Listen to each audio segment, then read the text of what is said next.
तो मैं आपको सच्ची कहानी बता रहा हूँ। और मैं भारत का राजदूत हूँ। फिर मुझसे कहता है, आर यू अ मस्लिम? वो मुस्लिम नहीं कहते, आर यू अ मस्लिम? मैंने कहा, no, I am a Hindu officer. Hindu? आप तो अच्छे लोग हैं, जाइए, मैं आपकी तलाशी नहीं लेता। अगर मैं कहता मैं मुसलमान हूं तो क्या होता उसका? इनके बिल्कुल। दिमाग में ये बात बैठ चुकी है, और इसका दोष आप दुनिया को मत दीजिए, अपने आप को दीजिए। अपने अंदर झांक के देखिए, how are you going to stop this? और इसको रोक सकते हैं वही मुल्ले जो हम्म। इसको भड़का, और कोई तरीका नहीं। जी।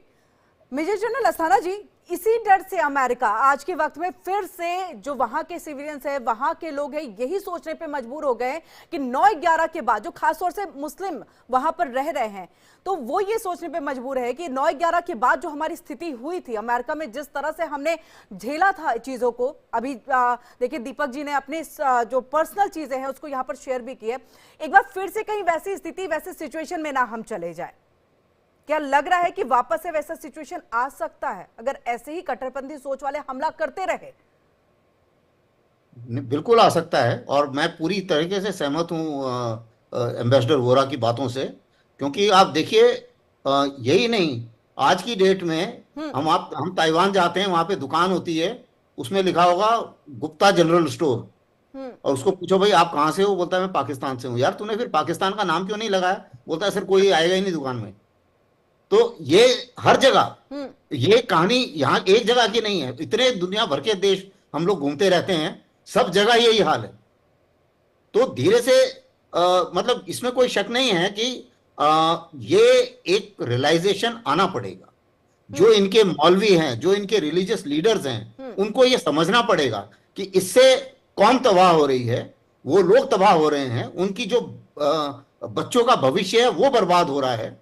इसमें कोई शक नहीं है कि अभी 10 बार सोचेंगे वेस्टर्न कंट्रीज किसी भी मुस्लिम को वीसा देने से पहले। और इस तलाशी भी पूरी तरीके से लेते हैं वो, इसमें हम्म। कोई शक नहीं। नहीं। तो ये एक रेडिकलाइजेशन के नुकसान हैं। हम्म। और ये मानना, किसी पे भी अगर कोई भी, जैसे रेडिकलाइज लोगों का क्या कहना है, उनका कहना यह है जी हम पाक आदमी हैं, हम्म। बाकी वर्ल्ड में और कोई नहीं होना चाहिए, सब मर जाने चाहिए, हमें जिंदा रहना चाहिए। हम्म। अब ये तो कोई कहानी नहीं है। हम्म। ना आप कर पाएंगे, ना ये हो सकता है, ना ये पॉसिबल है। जी। तो मैं ऑब्वियसली आप अपने आप को मुसीबत में डाल रहे हैं। तो वर्ल्ड मेजर में जनरल देखिए, अस्थाना जी, ऐसे ऐसे देखें इसे, क्योंकि देखिए खुद कौम जो है वो अपनी दुश्मन तो है ही, अपने लोगों की दुश्मन है, जो आप लोगों की तरफ से चीजें भी आ रही हैं। अभी दीपक वोरा जी ने भी इस बात को रखा, उन्होंने कहा है एक और सबक सिखाया। क्या ये हम माने कि अमेरिका ने भी कहीं ना कहीं इस तरह के सोच वालों को बढ़ावा दिया है, और आज वो अपने ही गड्ढे में जो है, जो खोदा हुआ गड्ढा था उसमें गिरते हुए दिख रहे हैं? क्योंकि ये HTS जो ये कम्युनिटी है, जो ये संगठन है, ये ISIS का ही है, और कहीं ना कहीं बिल्कुल सीरिया में सत्ता पे काबिज होने के लिए अमेरिका का सपोर्ट रहा। अब उन्हीं के बिल्कुल सोच बिल्कुल वाले जो है ये हमला अमेरिका पे हमला कर रहे हैं, तो आपने अपने ही बिल्कुल चीजों में सही आप फंस बात गए। करी है। बिल्कुल सही बात करी आपने। देखिए, अमेरिका ने अपने काम के लिए ISIS को खड़ा करा, हम्म। और उसके बाद जब ISIS उसके लिए खतरा बन गया, एक दानव का उसने आकार ले लिया, तो उसको फिर बर्बाद करने के लिए पीछे पीछे पड़ा। हम्म। आज की डेट में भी अभी आप देखिए, क्रिटिसिज्म तो बिल्कुल होगा अमेरिका का, क्यों नहीं होगा। हम्म। आप आज आप बोल रहे हैं कि भाई ISIS का झंडा लिया उसने तो वो टेररिस्ट है। अभी हमारे सामने वो खालिस्तान का झंडा लेके घूमता है आदमी, वो टेररिस्ट नहीं है, वो उसकी फ्रीडम ऑफ स्पीच है। ये क्या बकवास है? क्योंकि अगर आप देखिए दोनों की हालत में, जबकि हमें भी पता है कि खालिस्तानी हिंदुस्तान में तो कोई खालिस्तान का कोई ट्रैक्शन है ही नहीं, हम्म। कोई इसके बारे में कोई बात ही नहीं कर रहा है। हम्म। अब बाहर जाके कोई खालिस्तान का झंडा लेके हिंदुस्तान के खिलाफ नारा लगा रहा है, आप बोलते हैं जी ये फ्रीडम ऑफ स्पीच है। हम्म। और जैसे ही उसने दिखा दिया ISIS का झंडा, ये टेररिस्ट है। तो डबल स्टैंडर्ड है। और वही डबल स्टैंडर्ड HTS पावर में नहीं आ सकता था हम्म। सीरिया में, अगर उसको मदद नहीं होती इजराइल और अमेरिका की। हम्म। अब जब HTS पावर में आया, उसके बाद देखिए आपने, इजराइल भी घुस गया अंदर, हम्म। तुर्की भी घुस गया, और अमेरिका भी ISIS के ऊपर बमबारी कर रहा है। हम्म। तो उनका अपना उल्लू सीधा हुआ। हम्म। अब जब ISIS ने वहां पे हमला कर दिया अमेरिका में, तो अब उनकी जान निकल रही है कि यार ये क्या हो गया। तो सवाल ये है कि जिस समय ये बातचीत चल रही थी, ICC ने जब ये इंटरनेशनल क्रिमिनल कोर्ट ने बोला जी इन्होंने इतने सारे बच्चे मार दिए, हम्म। जितने बच्चे पूरे मेरे विचार से किसी लड़ाई में नहीं मारे गए, जितनी लेडीज मार दी वहां पर गाजा में, तो उस हालत में और उनको हथियार कौन दे रहा है? ऑब्वियसली उस एमुनिशन, अगर एमुनिशन अमेरिका नहीं देता तो ये नहीं हो पाता, नहीं हो पाएगा, बिल्कुल। हाँ। तो जब ये हुआ तो उस टाइम में ये जाहिर था कि ये नासूर कहीं ना कहीं फूटेगा। और जब ये नेतन्याहू ये कह रहे थे कि जी मैं इनको सबको खत्म कर दूंगा, अब ठीक है भाई, मेरा right to defend myself है, बट वो राइट टू डिफेंड का मतलब ये थोड़ी है कि मैं आसपास मेरे जितने उन सबको मार दूं तभी मेरा राइट टू डिफेंड पूरा होगा। तो अब उसका कहीं ना कहीं खामियाजा भुगतना पड़ेगा। और उसने उस कारण से जितने भी ज्यूज हैं पूरे वर्ल्ड में इनसिक्योर हो गए हैं। आज की डेट में किसी भी देश में, भारत में भी सबसे ज्यादा सिक्योरिटी देनी पड़ेगी इजरायली दूतावास में, क्योंकि कुछ भरोसा नहीं है कब कौन जाके मार दे। वही चीज अमेरिका के लिए भी है। तो अमेरिका में ये अभी पैटर्न हुआ है, इस पैटर्न का ये एक खतरनाक पैटर्न है। और अमेरिका को एक बार सोचना पड़ेगा कि इतना खुल के आप बार बार जो सीज फायर हो, पैलेस्टीनियन मारे जाएं, उनकी रसद वो है, उसको आप बार बार अगर क्या कहते हैं वीटो लगाए जा रहे हो तो पूरे विश्व में थोड़ी सी बदनामी तो आपकी भी हो रही है, और आपका भी लग रहा है कि भाई आप भी शायद बैलेंस काम नहीं कर रहे हो। बिल्कुल बिल्कुल। दीपक वोरा जी, देखिए जहां मेजर जनरल अस्थाना जी ने कहा कि देखिए पैटर्न बहुत खतरनाक है, महाशक्ति अमेरिका अपने आप को मानता है, पूरी दुनिया कहीं ना कहीं इसी नाम से जो है अमेरिका को बुलाती भी है। अगर एक भी अमेरिकन की हत्या किसी और देश में हो जाए तो सब पूरी अमेरिका जो है उनके खिलाफ लड़ाई में, उस देश के खिलाफ लड़ाई में लग। अब उनके ही घर में उनके ही लोगों को मारा जा रहा है, ऐसे में सिक्योरिटी कहां है? कहां गई उनकी वो महाशक्ति? कहां पर लूप होल्स है? महाशक्ति में बहुत से लूप होल्स होते हैं मैम। संगठन को तोड़ना आसान है, इंडिविजुअल के मन को तोड़ना बहुत मुश्किल होता है। ये अकेले ऑपरेट करते हैं, हो सकता है कि ये किसी ग्रुप के साथ जुड़े हों, लेकिन ऑपरेशन इनके अकेले। एक चीज मैं बताना चाहता हूँ, जनरल अस्थाना साहब जब बात कर रहे थे, और by the way I compliment you, you are outstanding. आप एकदम समझ गई कि क्या हो रहा है सीरिया में एटसेट्रा। मैं बताता हूँ आपको मैम, आपने अफगानिस्तान में रहा हूं, वहां पे एक मॉडरेट इस्लामिक गवर्नमेंट थी, फिर आपने तालिबान को क्रिएट किया ताकि आप रेडिकल इस्लाम का सहारा लेके एक anti western moderate Islamic government को तोड़ दें। सीरिया में आपने रेडिकल इस्लाम का सहारा लिया और एक मॉडरेट एंटी वेस्टर्न इस्लामिक सरकार को तोड़ दिया।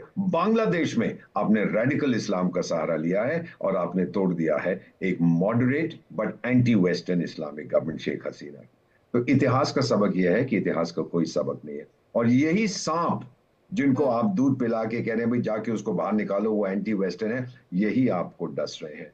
मेरा मानना है, अमेरिका में बहुत से मेरे मित्र हैं मैम, एक मैं, आप बुरा ना माने तो मैं कोई SMS अभी आ रहा है आप जो right now about 5-6 minutes ago, और उसमें कह रहा है कि क्षमा कीजिएगा मैं ये पढ़ देता हूँ exactly as what he has. मेरे बहुत अजीज दोस्त हैं फॉर्मर कांग्रेसमैन, बिल्कुल सर, उन्होंने मेरे को लिखा, ambassador I recall what you had said. Why do we tolerate Islam in our country? मैं क्या जवाब दूं इसको मैम, क्या बोलूं? ये एक रिटायर्ड कांग्रेसमैन मुझे कह रहा है why do we tolerate Islam in our country? और इसके लिए ब्लेम किसको देते हैं? मुझे, आपको, जनरल अस्थाना साहब को, या उन रेडिकल इस्लामिस्ट को जो अपने धर्म को भ्रष्ट कर रहे हैं, बर्बाद कर रहे हैं। So my own feeling is, जो आपने बिल्कुल सही फरमाया है कि जहां जहां अमेरिका उंगल देगा अपने पॉलिटिकल जियोपॉलिटिकल एम्स को अचीव करने के लिए, रेडिकल इस्लाम को पुछ करेगा, दूध पिलाएगा, वही आके अमेरिका को डसेंगे जैसे उसामा बिन लादेन ने किया। अतः इतिहास का सबक, इतिहास का कोई सबक नहीं। ये आपकी तरफ से जो लाइन कही जा रही है, मुझे लग रहा है ये अमेरिका को जानना और समझना चाहिए। लेकिन इसी के साथ मेजर जनरल अस्थाना जी, जो बात यहाँ पर, क्योंकि अब ट्रंप की सरकार आने वाली है कुछ वक्त के बाद में, इसको कैसे संभाला जाएगा? क्योंकि लगातार उनकी तरफ से ये कहा जा रहा है जो अवैध अप्रवासी हैं उनके तरफ से ये हमला हुआ है। आज ही उनका ये बयान आया जिसपे उन्होंने ये बड़ी बात कही है। तो कैसे देखेंगे इसे, आने वाले टाइम में फिर क्या होगा? देखिए, सोच में बदली लानी पड़ेगी, चाहे अभी क्योंकि ये सिर्फ एक कम्युनिटी को बोलने से तो कोई फायदा होगा नहीं। और मुझे नहीं लगता कि प्रेसिडेंट ट्रंप जो हैं वो जो मेजर बड़े बड़े संशोधन करने पड़ेंगे, वो छोटे संशोधनों से काम नहीं चलेगा। अगर टेररिज्म का मुकाबला करना है तो हर जगह टेररिज्म कंडम करना पड़ेगा। क्या वो इसके लिए तैयार होंगे, ये बात है। क्योंकि कई जगह वो लोग टेररिस्ट का सहारा ले रहे हैं, और अगर वो सहारा लेते रहेंगे तो ये सब का इतना आसानी से कंट्रोल नहीं होगा। दूसरी चीज मैं बता दूं, जितने भी चाहे किसी भी कम्युनिटी के हों, देखिए 24% के करीब वर्ल्ड में क्रिश्चियंस हैं, 18% के करीब मुस्लिम्स हैं, और 14% के करीब हिंदूज हैं। अगर आप किसी भी हालत से देखें तो कोई भी कम्युनिटी खत्म नहीं होने वाली। तो किसी एक का ये सोचना कि मैं दूसरे को दबा दूंगा और खत्म हो जाऊं कर दूंगा, नहीं हो सकता। जो तरीका पूरे विश्व का संदेश एक ही मिलता है, भगवान ने जैसे बनाया है कि भैया सबको एक दूसरे से प्यार से मिलना चाहिए, मिलजुल के रहना पड़ेगा, और एक दूसरे को चाहे मौत किसी की भी हो वो उतनी दुखदाई है जो किसी दूसरी कम्युनिटी की है। तो इस चीज को मद्देनजर रखते हुए टेररिस्ट जो है उसको कंडम करना पड़ेगा। ये नहीं हो सकता कि आप एक जगह में टेररिस्ट को बढ़ावा दें और दूसरी जगह बोलें जी ये गुड टेररिस्ट बैड टेररिस्ट की थ्योरी अमेरिका बहुत समय से करता है। भारत की तरफ से तो मेजर जनरल अस्थाना जी लगातार इस बात को पुरजोर तरीके से उठाया गया, क्योंकि सबसे ज्यादा अगर कहीं टेररिज्म देखने को मिला है तो वो भारत में, क्योंकि देख लीजिए आज के वक्त में भी जम्मू कश्मीर में किस तरह की स्थिति है। कंट्रोल करने की बहुत कोशिश की गई है, लेकिन आज भी हमारे जवान मरते हैं, आज भी वहां के सिविलियंस मरते हैं। इसके अलावा भी देश के अंदर में अलग अलग जगहों पे कितने सारे टेररिस्ट अटैक हुए हैं। कंडेम करने की भारत ने कोशिश की, आज भी दुख जताया प्रधानमंत्री ने, इसके बावजूद इस पर लगाम नहीं लग पा रहे। क्या एक साथ नहीं खड़े हो पा रहे हैं, क्यों? देखिए, एक साथ नहीं खड़े हो पा रहे हैं, बिल्कुल सही बात है, क्योंकि यूनाइटेड नेशन में अभी तक टेररिज्म की डेफिनेशन नहीं हम सारे के सारे देश एक साथ हो पाए, क्योंकि अभी तक डिफाइन नहीं कर पाए। कारण क्या है कि जैसे ही आप बोलो जैसे कर्ड्स हैं, कर्ड्स को टर्की बोलता है ये टेररिस्ट हैं, तो वो बोलता है जी मेरे हिसाब से तो ये टेररिस्ट हैं। अमेरिका बोलता है कि नहीं नहीं, इन्होंने हमारे साथ लड़ाई लड़ी ISIS में, तो ये तो दोस्त हैं, ये कहां से टेररिस्ट हैं। उसी मुताबिक बाकी लोगों के लिए भी वही चीज लागू है। पहले वो हमारे लिए भी बोलते थे कि जी ये अलकायदा वगैरह, अलकायदा टेररिस्ट है, लेकिन JEM टेररिस्ट नहीं है। अब मानना शुरू किया उन्होंने बड़ी मुश्किल से, जब 9/11 हो गया उसके बाद थोड़ा बहुत लोगों की समझ में आई है बात, क्योंकि उससे पहले से तो हम भी बोल रहे थे बार बार। पाकिस्तान की खुद की यही हालत हो गई है। वो पहले बोलते थे नहीं जी ये सारे तो टेररिस्ट नहीं है, इसको जो इनका हाफिज सईद को बोलते थे ये सोशल वर्कर है। अब जब TTP ने उनको उन्हीं को पकड़ना शुरू करा और पाकिस्तान आर्मी को मारना शुरू करा, तब बोलते नहीं नहीं ये टेररिस्ट हैं। तो अब जब तालिबान की मदद कर रहे थे तब वो टेररिस्ट नहीं थे, अब TTP ने जब उन्हीं के खिलाफ लड़ाई शुरू कर दी तब ये टेररिस्ट हैं। तो जब तक ये दोगलापन रहेगा देशों का, जब तक ये कहानी होती रहेगी, तब तक ये कंट्रोल में नहीं आएगा। अब आप चीन को लीजिए, अभी एक और बड़ा इंटरेस्टिंग चीज दिखाता हूं मैं, एक मिनट ना मिले, जब तक आपको घाव ना मिले आपको पता नहीं चलता है दर्द कैसे हो रहा है और दर्द का क्या है। सर ये सवाल आपने मुझसे पूछा? नहीं, अस्थाना जी कंप्लीट कर ले फिर। अच्छा हाँ नहीं बिल्कुल। अब आप देखिए चीन का ये हालत देखिए।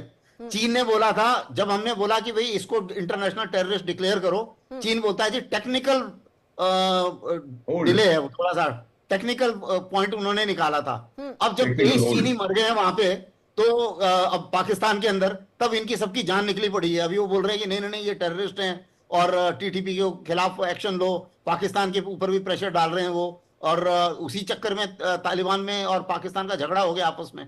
तो कहने की बात यह है कि जब एक बार खुद को लगता है तब मुसीबत अलग हो जाती है। उससे पहले उन्हें कोई परेशानी नहीं थी पाकिस्तान के टेररिस्ट से, अब परेशानी हो गई है। तो ये जो चीजें हैं ये दोगलापन हटाना पड़ेगा, तभी एक बिल्कुल। दीपक जी, आपसे भी दीपक वोरा जी इसका हम जवाब चाहेंगे कि जब तक आपको घाव ना मिले, आपको दर्द ना मिले, एहसास ही नहीं होता है कि हाँ उधर भी आपको सख्ती से स्ट्रॉन्ग तरीके से जो है स्टेप उठाने की जरूरत है। आज मिला है तो देखिए आज शायद कुछ हो, अब कुछ हो।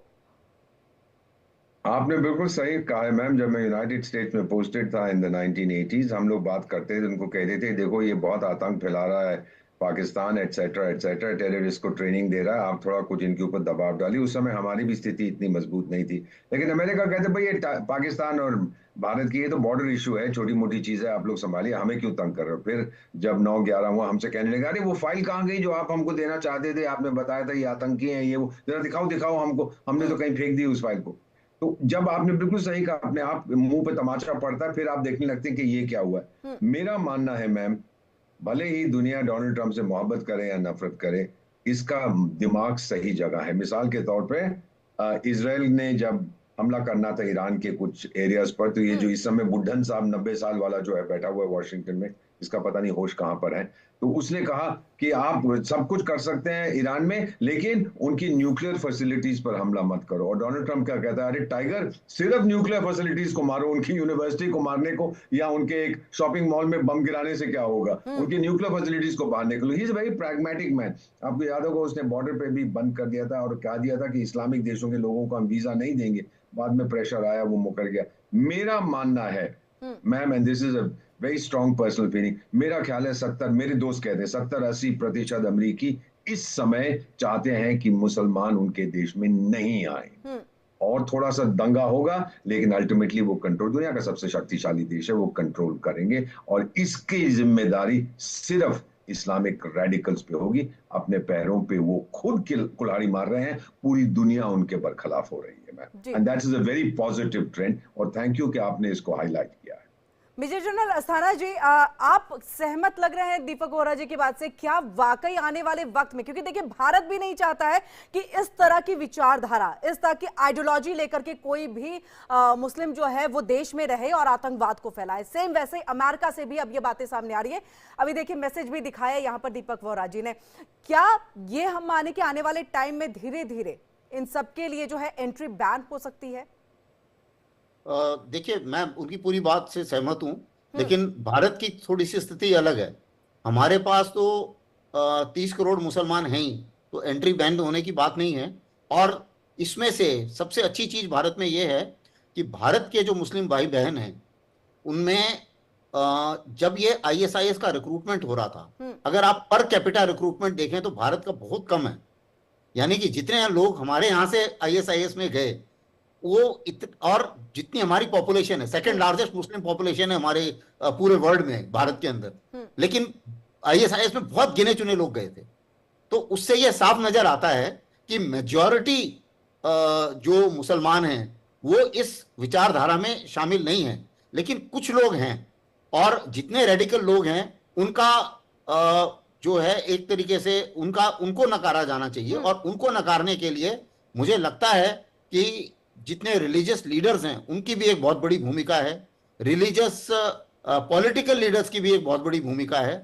और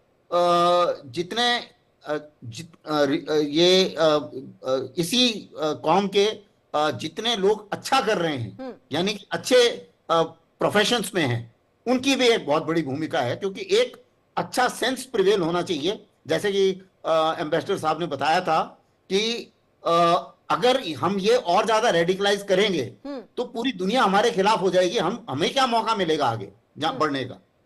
तो जो अच्छे बच्चे हैं इस्लामिक वर्ल्ड में, उनको भी तो मौका मिलना चाहिए ना आगे बढ़ने का, तो उनको मौका नहीं मिलेगा। ये जब एक बार समझ जाएंगे लोग, ये बात इसी को फैलाना पड़ेगा। आकाओं को समझना चाहिए ना, ये बात इनके कि आप जिस तरह की आइडियोलॉजी फैला रहे हो लोगों में, इससे कहीं ना कहीं जो अच्छे बच्चे हैं उनके लिए मुश्किलें पैदा हो रही हैं।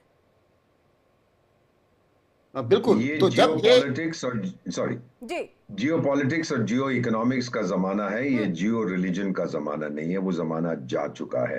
अगर आप सोचते हो कि रेडिकल इस्लाम को पूरी दुनिया में फैला देंगे आतंक के जरिए, तो आप अपने आप को बेवकूफ बना रहे हैं। ये नहीं होने वाला है। सारी दुनिया इस समय, मैं ये देख रहा हूँ, ये क्लीवेज आ रहा है, ये सैमुअल हंटिंगटन की क्लैश ऑफ सिविलाइजेशंस, इस समय clash of religions, clash of ideologies वापस आ रही है मैम। एक तरफ रेडिकल इस्लाम और दूसरी तरफ प्रो डेवलपमेंट पीसफुल आइडियोलॉजी, जिसमें सनातन धर्म भी शामिल है। मैं ये क्लैश देख रहा हूं। अपनी आंखें बंद करके इसको निकालने से कोई फायदा नहीं है। ये आ रहा है और इसको रोकने के लिए केवल ये मुल्ले ही जो मस्जिदों में क्या क्या कहते हैं, यही इसको रोक सकते हैं। जी दीपक वोरा जी, ये भी क्योंकि देखिए अस्थाना जी भी कह रहे हैं कि इतने % मुस्लिम्स जो हैं वो भारत में रह रहे हैं ऑलरेडी, तो उनको रोक पाना या बैन करना मुश्किल है।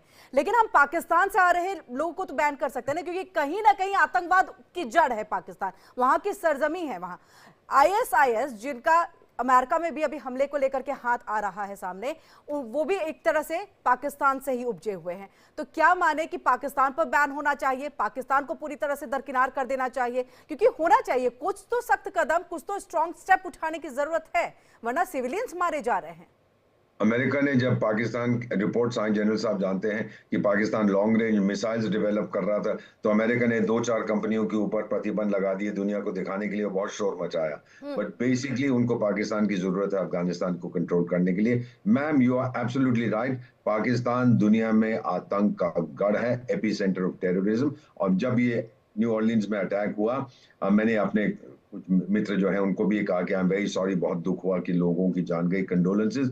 वो बोला कि I think somewhere there is a Pakistan connection. क्या आप बोल सकते हैं मैम, जब आम आदमी के दिमाग में ये विचार है कि दुनिया में कहीं पर भी आतंकी हमला होता है, पाकिस्तान उसमें इन्वॉल्व है, आगे आप क्या कह सकते हैं, इसकी गलती किसकी है? सो मेरा मानना है कि पूरी दुनिया का प्रेशर, जो लोग आतंक से नफरत करते हैं, आतंक के गढ़ पर और आतंक के प्रैक्टिशनर्स, जो लोग इसमें विश्वास करते हैं, उन पे करना पड़ेगा और उनको आइसोलेट करना पड़ेगा। मैं ये कहना है कि उनके हार्ट्स एंड माइंड्स हम जीत लेंगे, दिस इज रबिश।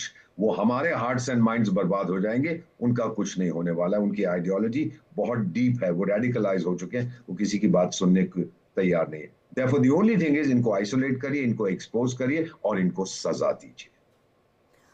ये मेजर जनरल अस्थाना जी, अमेरिका में ट्रंप के आने के बाद बदलाव देख रहे हैं, कुछ चेंजेस होंगे? आपने स्टार्टिंग में जिस तरह से कहा कि थोड़े अमेंडमेंट करने होंगे, लेकिन बड़े अमेंडमेंट की जरूरत पड़ेगी, कौन कौन से हो सकते हैं?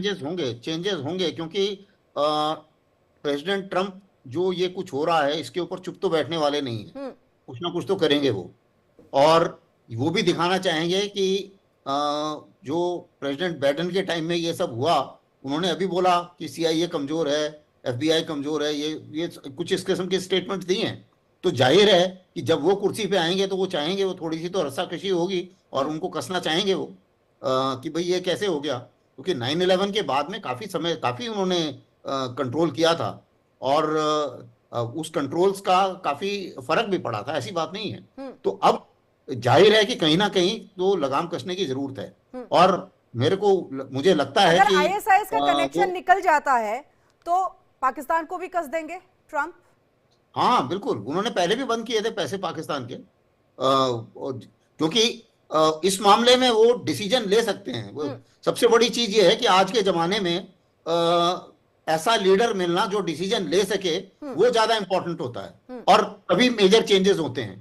अभी कई जगह है, मैं अभी रूस गया था किसी कॉन्फ्रेंस के लिए, और मैं आपको बताऊं, चाहे वेस्टर्न मीडिया जो मर्जी बोलता रहे, इतनी रेस्पेक्ट है वहां पर प्रेसिडेंट पुतिन की, क्योंकि वो डिसीजन ले सकते हैं और वो डिसीजन लेते हैं। तो इसलिए और भरोसे से लेते हैं। जितना 4.5 घंटे की कॉन्फ्रेंस पूरे इंटरनेशनल मीडिया के सामने अकेले आदमी बैठ के, और सब कुछ उनकी फिंगर टिप्स पे है।